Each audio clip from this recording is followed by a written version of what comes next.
para sa Taurus sa buwan ng Marso. Sa video na ito, tatalakayin natin ang pananaw sa iyong career, pag-ibig at kalusugan gamit ang tarot. Huwag palampasin ang mahahalagang mensahe na maaaring makapagpadaloy ng positibong pagbabago sa iyong buhay. Panoorin hanggang dulo para sa mga eksklusibong insights na tiyak na makakatulong sa iyo. Hi, welcome back to my channel. If you are new here, I want to introduce myself. This is M from M's Guide Tarot Reading, and I am an intuitive tarot reader. The content of my channel is usually about the tarot predictions, monthly tarot predictions for all the zodiac signs, and I usually give free collective tarot readings about love in this channel. But for this video, we will be discussing the monthly forecast for the zodiac sign Taurus, and we will be discussing the theme for the month, career, love, and health reading for Taurus. So without further ado, let's begin.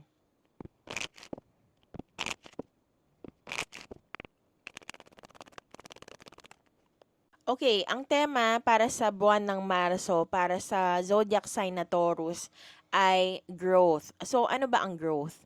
Growth ay pag-usbong, pag-move forward, finding your highest potential, and pruning out those things na hindi mo kailangan sa buhay mo. Kasi, we are sentimental beings as humans.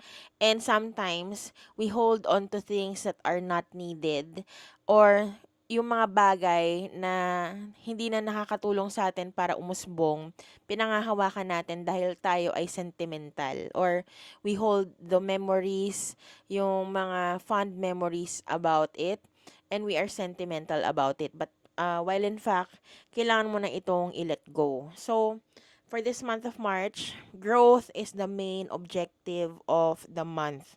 So, growth begins by finding out your truth, yung kailangan mong kilalanin kung ano yung katotohanan mo. Minsan, the truth is painful to hear kasi hindi natin maaaring magustuhan yung mga bagay na maririnig natin dahil ito ay ang katotohanan. Masakit ang katotohanan minsan, pero yung katotohanan will bring us progress. And progress will help us go to our highest potential. So, yun ang tema for the month of March para sa Taurus, growth.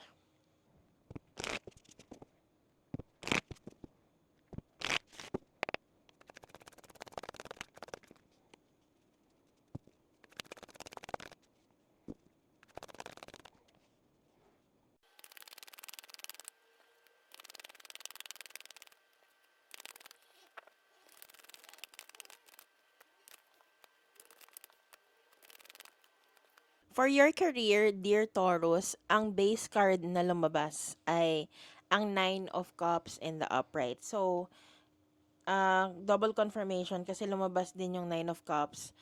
Pero reverse naman ito sa clarifying cards. So, ito ang ibig sabihin niyan pagdating sa iyong career. Career-wise, mag-focus ka sa positives than on the negatives. Iyon ang guidance para sa'yo.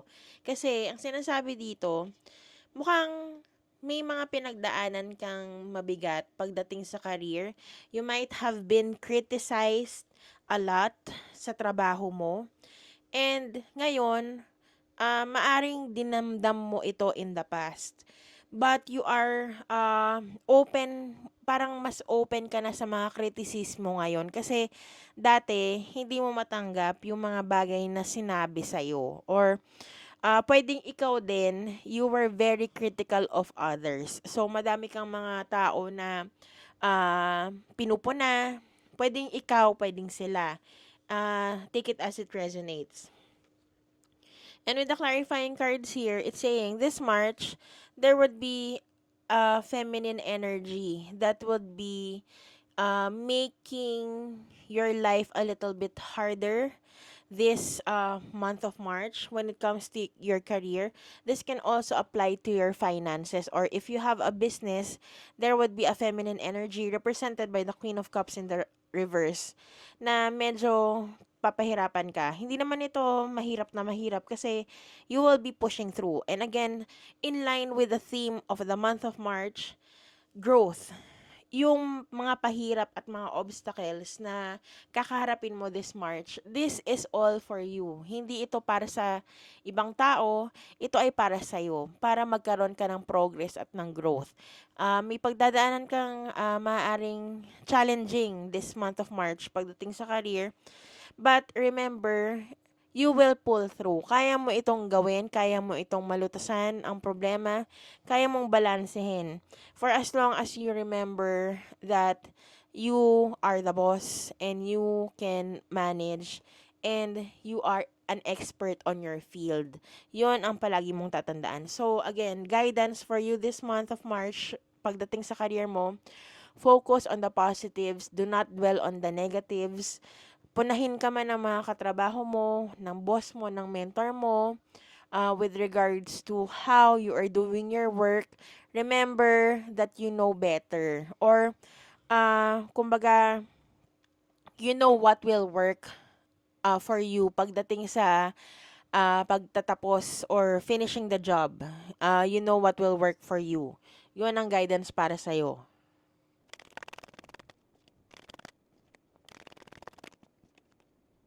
For those of you who are in a relationship, this is your love reading. If you are not in a relationship, you can skip this part and move to the next part.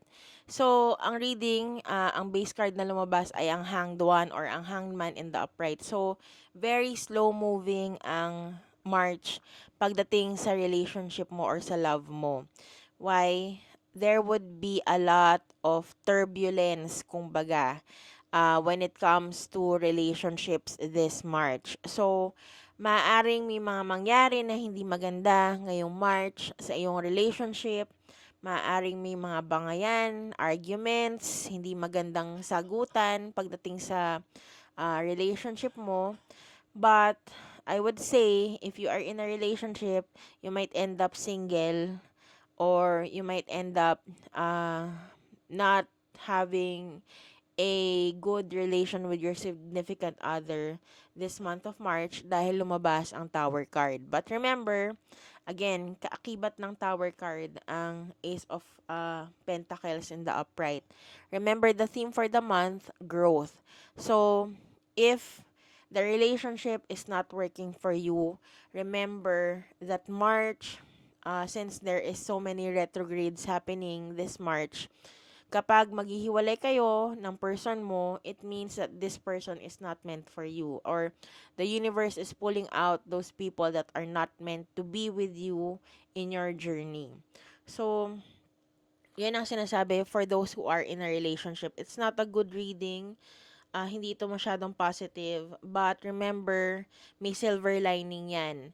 Kapag hindi para sa'yo, ibig sabihin, mas may magandang darating in the future.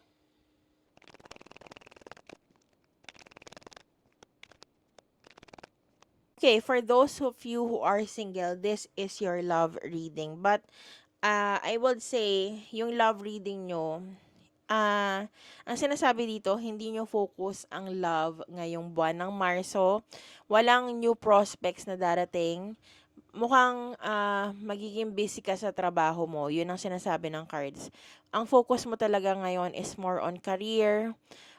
Feeling mo waste of time ang love life sa ngayon, and you would rather have your eyes on abundance, finances, and money. Yun ang sinasabi ng cards. So, okay lang yan.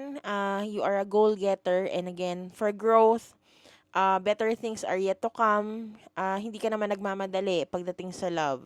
Yun ang sinasabi ng cards.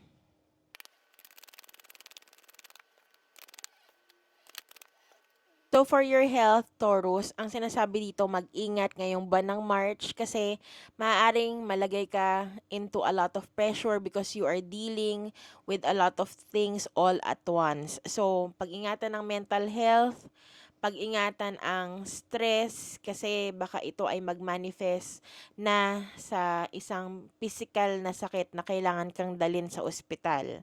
So, but you will be fighting kung matagal mo na itong nararamdaman, yung anxiety, yung stress, yung parang pressure, lalabanan mo naman ito. Pero ang sinasabi lang, this is a warning for you guys. Mag-ingat ngayong March dahil it might be manifesting into something physical.